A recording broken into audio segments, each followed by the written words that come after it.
ईमानदारी से लड़ाई लड़ रहे हैं और उस हौसले से लड़ाई लड़ रहे हैं और उस हौसले और आपका हौसला और उसके आगे हमारे पास ना उससे ज्यादा कुछ है और ना उससे ज्यादा हमें कुछ चाहिए। हमें आपका दिया हुआ हौसला चाहिए। और जो आज भिवानी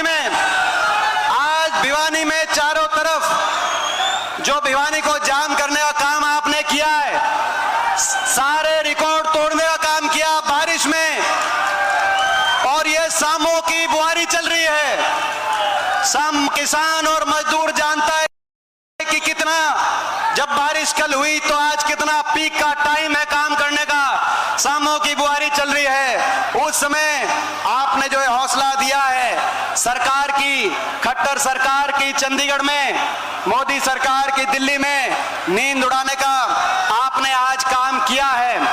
और आज का ये कार्यक्रम इस सरकार की, विपक्ष आपके समझ नहीं है, ये इस सरकार का विदाई का कार्यक्रम है। आप इसको विदाई का कार्यक्रम मानो। जिस तरीके से मैं हुड्डा साहब को, उदयमान जी को और सभी को बताना चाहता हूं, केवल यहां पर यहां की संख्या या यहां का जोश से आप आकलन मत लगाएं। जैसे भिवानी को एक एक कार्यकर्ता ने सजाने का काम किया है। आप दादरी की तरफ से आओ, दादरी तक होल्डिंग, लोहारू की तरफ से आओ, क्या कहने लोहारू के, लोहारू तक होल्डिंग। आप तोशाम की तरफ से आओ, तोशाम तक, आप रोहतक की तरफ, कलानौर की तरफ आओ। भिवानी को जिस तरीके से वो भावना का आपका प्रतीक है। एक और तो मुख्यमंत्री खट्टर साहब का जनसंवाद यहां हुआ, एक और जनसंवाद की विफलता और एक और विपक्ष आपके समक्ष की सफलता आज हरियाणा की राजनीति में बदलाव का प्रतीक। दो सरकारें, विपक्ष आपके समक्ष दो सरकारें हैं। एक चंडीगढ़ में, चंडीगढ़ की सरकार में नेता विपक्ष हुड्डा साहब के नेतृत्व में 30 हमारे विधायक, जब जनता की बात सरकार ना सुने तो विपक्ष, उनकी लड़ाई लड़ने की जिम्मेदारी विपक्ष की होती है। वहां पे लड़ाई लड़ी जा रही है। दूसरी सरकार दिल्ली में, विधानसभा में तो मजबूत विपक्ष है, मगर दिल्ली में संख्या बल हमारी कम है। 15 सांसद हैं हरियाणा से, 10 लोकसभा, 5 राज्यसभा, 14 भाजपा के हैं। लेकिन ईमानदारी से मैंने यही कोशिश करी कि हरियाणा की विपक्ष की आवाज, संसद में कैसी भी सरकार हो, लेकिन विपक्ष की आवाज संसद में, सरकार लाख प्रयास करे लेकिन विपक्ष की आवाज कुचली ना जाए हरियाणा के। मैं एक हो सकता हूं, मगर मुझे ये जो विपक्ष आपके समक्ष के जो कार्यक्रम है, विपक्ष आपके समक्ष के कार्यक्रमों में जो लाखों की संख्या में आप पहुंचते हो, तो जो संसद में मैं हरियाणा से अकेला विपक्ष में जरूर पहुंचता हूं, लेकिन मुझे विश्वास होता है कि मेरे साथ 3 करोड़ हरियाणा वासियों का आशीर्वाद मेरे साथ वहां पे होता है। हरियाणा का भट्टा बिठा दिया इन्होंने, हरियाणा का लड़ इस ले रहे हैं, हरियाणा को विकास की पटरी से उतार दिया। जो हरियाणा चौधरी बंसीलाल जी के समय जब हरियाणा बना, उस समय विकास का प्रतीक, जो हरियाणा, जिसको हरियाणा को विकास की बुलंदियों पर 10 साल की कांग्रेस की हुड्डा सरकार ने लेके जाने का काम किया, वो हरियाणा। मैं धन्यवाद करता हूं हुड्डा साहब का। चौधरी बंसीलाल जी ने विकास की जो नींव रखी थी, ना सिर्फ आपने उस नींव पे इमारत हरियाणा के विकास की अपने समय, मगर बंसीलाल जी के नाम से उनको सच्ची श्रद्धांजलि देते हुए अगर देश में एक यूनिवर्सिटी और एक मेडिकल कॉलेज बनाने का काम किया, तो वो आपकी कलम से भिवानी में, वो मैं आपका धन्यवाद करना चाहता हूं।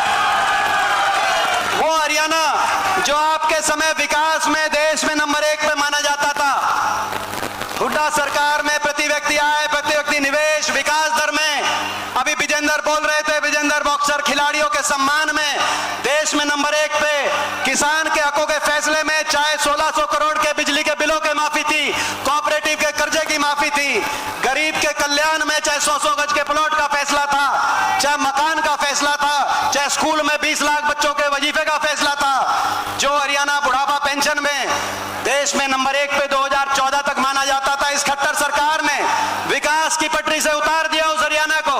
विकास के प्रतीक को आज बेरोजगारी का प्रतीक बना दिया इन्होंने। देश में सबसे ज्यादा बेरोजगारी आज हरियाणा में, महंगाई ने हर घर का बजट बिगाड़ दिया। बेरोजगारी ऐसी कि बेरोजगारी बेरोजगारी ऐसी कि हर बेरोजगारों की फौज खड़ी हो गई। आज दिल में दर्द होता है जब हरियाणा के नौजवान से हम बात करते हैं नशे की तरफ। ऐसा बेरोजगारी के साथ साथ अब नशा नाकाम नहीं मिलेगा तो नशे की तरफ हर माता पिता को यह चिंता, ईमानदार से ईमानदार, शरीफ से शरीफ माता पिता को चिंता है कि कहीं आज नशे की तरफ हरियाणा का नौजवान, आज अपराध की तरफ हरियाणा का नौजवान और इतना निराश हो गया कि आज विदेशों में पलायन करने की, जहां पर एस्टेट के सेंटर होते थे, जहां पर हरियाणा के अंदर कोचिंग के सेंटर होते थे हर शहर में, आज बाहर जाने के, विदेश में भेजने के सीधे रास्ते नहीं तो टेढ़े रास्ते। अभी मैं अमेरिका गया, एक साल में 15, बताया मुझे वहां पर 15,000 नौजवान केवल इसी साल में अमेरिका के अंदर कोई सीधे रास्ते, कोई डंकी रास्ते, कैसे ना कैसे वहां पहुंचे हैं। इतना निराश हो गया आज हरियाणा का नौजवान। ना तो औद्योगिक क्षेत्र लगे, ना कोई प्राइवेट निवेश हुआ, ना प्राइवेट में रोजगार, सरकारी नौकरी एक के बाद एक, भर्ती घोटाले, एचपीएससी के दफ्तरों में करोड़ों की बरामदगी, सरकारी नौकरियां तो समाप्त कर दी जा रही हैं या भर्ती घोटालों की भेंट चढ़ रही हैं। एक आधी कोई लिस्ट आ जाए, उस लिस्ट में जितने हरियाणा के लगते हैं उससे ज्यादा बाहर के नौजवान यहां पे लग जाते हैं। और इस तरीके से सरकारी नौकरी को जो रह गई, जो बच गई, उनको कच्चे में कहीं कौशल निगम के माध्यम से, कहीं अग्निपथ की योजना, हर साल 5,500 की पक्की भर्ती होती थी हरियाणा में फौज की, आज 900 केवल अग्निपथ में हमारे नौजवान पिछले साल गए, जिसमें से 700 वापस आ जाएंगे 4 साल के बाद। आज बेरोजगारी का प्रतीक बना दिया इन्होंने, आज भ्रष्टाचार का प्रतीक बना दिया। ऐसी सरकार हरियाणा में बन गई जो भ्रष्टाचार की नींव पे जिस सरकार का गठन हुआ, आपको याद होगा इलेक्शन से पहले 2019 में लोग बदलाव चाहते थे, लोग इन सरकार को मौका नहीं देना चाहते थे, लोग खट्टर सरकार से, बीजेपी की सरकार से पीछा छुड़ाना चाहते थे। बीजेपी ने नारा दिया, खट्टर सरकार ने नारा दिया 2019 के विधानसभा चुनाव में, इन्होंने कहा 75 पार, कहा था कि नहीं कहा था 75 पार, हवा निकाल दी लोगों ने। दूसरी एक पार्टी आई, उसने नारा दिया बीजेपी को करो जमुना पार, दुष्यंत चौटाला ने नारा दिया, खट्टर साहब कहते थे 75 पार, दूसरा कहता था इन्हें करो जमुना पार। इलेक्शन का नतीजा आते ही दोनों बन गए जमा पक्के यार और चंडीगढ़ में बना दी भ्रष्ट सरकार।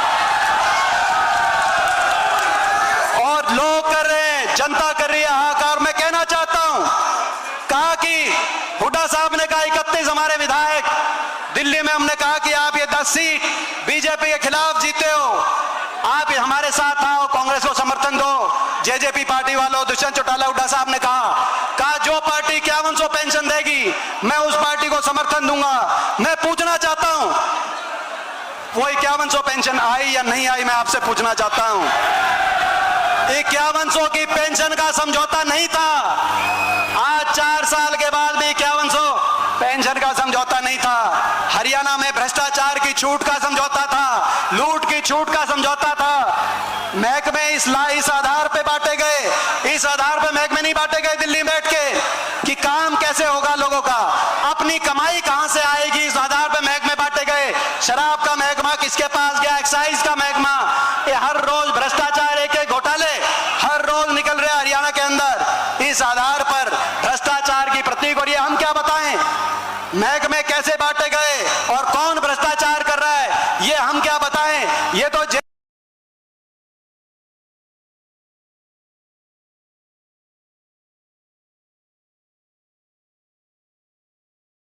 बीजेपी के विधायक ही बता रहे हैं। हिसार से, नारनौन से 7 लगता क्षेत्र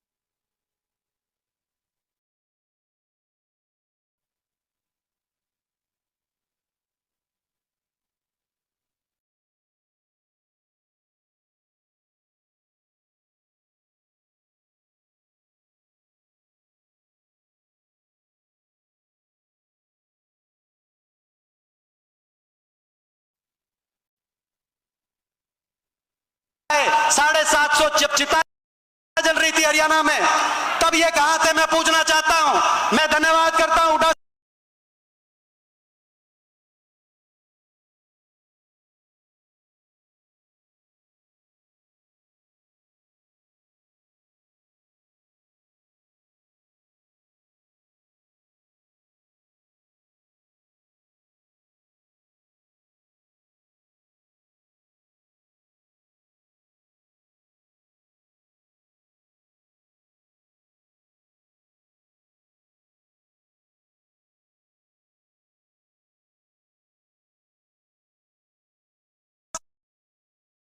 देने का भी हम काम करेंगे, उनका मान सम्मान करने का काम करेंगे। तो किसान का अपमान, कर्मचारी ओल्ड पेंशन स्कीम दे के ले गए, उन पे लाठीचार्ज, उनका अपमान। जब बड़े बुजुर्गों की पेंशन कट गई वो गए, उनका अपमान। परिवार पहचान पत्र में जब फैमिली आईडी में जब राशन कार्ड कटे, उनका अपमान। मनरेगा का मजदूर गया, उनका अपमान। ग्रामीण चौकीदार सफाई कर्मचारी मानदेय बढ़ाने गए, उनका अपमान। हमारी बेटियां और हमारे खिलाड़ी जब दिल्ली जंतर मंतर पर बैठे, हमारी बेटियों न्याय की मांग कर रहे थे, न्याय से ज्यादा कुछ नहीं मांग रही थी हमारी बेटियां। अपमान। इन्हें हो गया है सत्ता का अभिमान, नहीं करते हैं कोई काम, जनता का केवल कर रहे हैं अपमान, और हुड्डा साहब का बारंबार लेते हैं नाम। केवल हुड्डा साहब का नाम लेते हैं, काम कुछ कर नहीं रहे, जनता का अपमान करते हैं, अभिमान में है सत्ता के, और नाम लेंगे हुड्डा साहब का। अभी केंद्रीय गृह मंत्री आए, उन्होंने हुड्डा साहब पे निशाना साधा। मुख्यमंत्री बोलेंगे वो हुड्डा साहब पे बोलेंगे, आई नेलो बोलेगी वो हुड्डा साहब पे, आम आदमी पार्टी वाले बोलेंगे वो हुड्डा साहब पे। मैं आखिरी में एक बात कहना चाहता हूं, आपने देखा इस लड़ाई में आज हरियाणा बदलाव की तरफ बढ़ चुका है, लेकिन इस लड़ाई में आपको और हमको मिलके ये लड़ाई जो लड़ेंगे, साजिश और षड्यंत्र रचे जाएंगे, हर तरीके का की साजिश और षड्यंत्र करी जाएगी। जो रोहतक लोकसभा चुनाव में आपने देखा जो साजिश करी गई, आदमपुर के विधानसभा चुनाव में आपने देखा जब कांग्रेस पार्टी के उम्मीदवार को हराने के लिए बीजेपी भी एक हुई, जेजेपी भी एक हुई, इनेलो ने भी, अभय चौटाला ने भी उम्मीदवार, कांग्रेस किसी तरीके से बीजेपी ना हार जाए उन्होंने भी वही उम्मीदवार दिया, आम पार्टी ने भी वही उम्मीदवार दिया, किसी तरीके से बीजेपी ना हार जाए, प्रदेश में बदलाव ना हो जाए, साजिश की जाएंगी, षड्यंत्र रचे जाएंगे। यही मेरे लोकसभा चुनाव में मैंने देखा, मुझे रोकने के लिए साजिश की गई, षड्यंत्र रचे गए। मैं आपसे पूछना चाहता हूं, जब प्रदेश की सारी बेईमान ताकतें अगर एक हो सकती हैं, तो सारे प्रदेश के सारे ईमानदार भी एक हो सकते हैं कि नहीं हो सकता? मैं आपसे पूछना चाहता हूं, ये लड़ाई हम लड़े कि नहीं लड़े, मैं पूछना चाहता हूं। तो भाई सारे अगर बेईमान एक हो सकते हैं, तो बेईमानों की तो संख्या बहुत कम है प्रदेश में। सारे ईमानदार एक होकर लड़ेंगे तो कांग्रेस पार्टी जीतेगी। देश में राहुल गांधी जी के नेतृत्व में कांग्रेस का परचम फहराया जाएगा, और हरियाणा में हुड्डा साहब और उदयवान जी के नेतृत्व में हरियाणा के अंदर कांग्रेस पार्टी